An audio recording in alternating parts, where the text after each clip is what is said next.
Plant में पराली से बनने वाली खाद के कारोबार में दबंगई और अवैध कमाई का बड़ा खेल सामने आ रहा है। शुरुआती जांच और सूत्रों से मिली जानकारी में संकेत मिले हैं कि प्लांट से होने वाली मोटी कमाई और संसाधनों पर कब्जा चाहता था, जिसमें ये दोनों अधिकारी आड़े आ रहे थे। माना जा रहा है कि इसी वजह से हत्याकांड को अंजाम दिया गया है।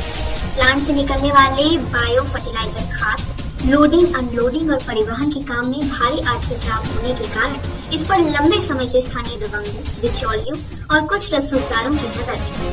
सूत्रों के मुताबिक प्लांट में तैयार होने वाली खाद की सप्लाई को लेकर नियमों को ताक पर रखकर मनमानी की जा रही है। आरोप है कि कुछ कर्मचारी स्थानीय दबंगों से साठगांठ कर खाद को अवैध तरीके से ट्रॉलियों में भरवाकर बाहर बेच रहे थे।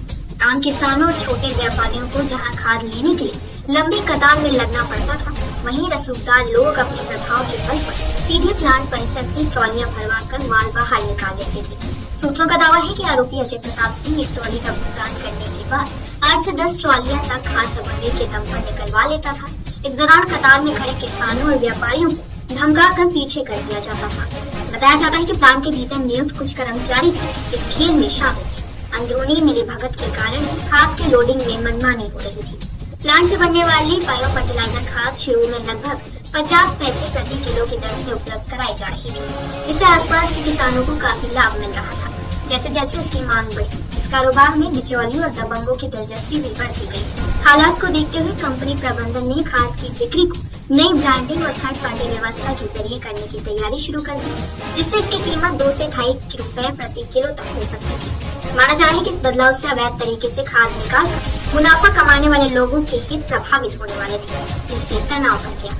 प्लांट परिसर में केवल खाद की सप्लाई ही नहीं, बल्कि लोडिंग, अनलोडिंग और परिवहन के नाम पर भी मोटी कमाई होने की चर्चा है।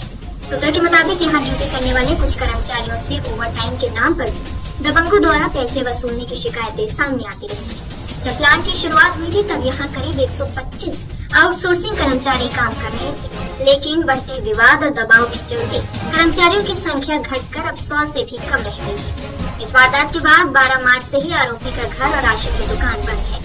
कार्रवाई की जद में आ रही है। इसकी सभी 6 दुकानों को भी प्रशासन ने खाली करवाते हुए उनको ध्वस्तीकरण के लिए शनिवार को चिन्हित कर दिया। इसके अलावा पुलिस के स्तर से आरोपी के खिलाफ NSA लगाने की भी तैयारी की जा रही है। इसके साथ ही उसके साथ जुड़े लोगों को भी चिन्हित किया जा रहा है। यदि किसी भी आरोपी के साथ ज्यादा नजदीकी सामने आती है तो उसके खिलाफ भी कार्रवाई होना तय माना जा रहा है। डीएम अवनीश राय ने शनिवार को सैजनी गांव स्थित प्लांट पर पहुंचकर वहां के हालात का जायजा लिया। डीएम ने प्लांट के अधिकारियों और कर्मचारियों से भी बात की और उन्होंने हर संभव मदद का आश्वासन दिया। डीएम ने बताया कि प्लांट पर सुरक्षा के लिए PSC तैनात है। 2 अधिकारियों की हत्या के बाद पूरे इलाके में दहशत का माहौल है। शनिवार को भी प्लांट का संचालन पूरी तरह ठप रहा और परिसर में सन्नाटा पसरा रहा।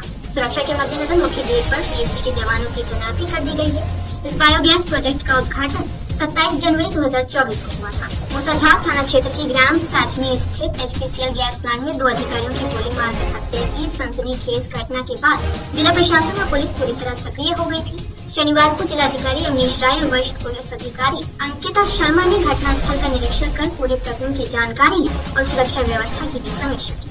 अधिकारियों ने प्लांट परिसर का बारीकी से जायजा लेते हुए घटना के संबंध में पुलिस अधिकारियों से जानकारी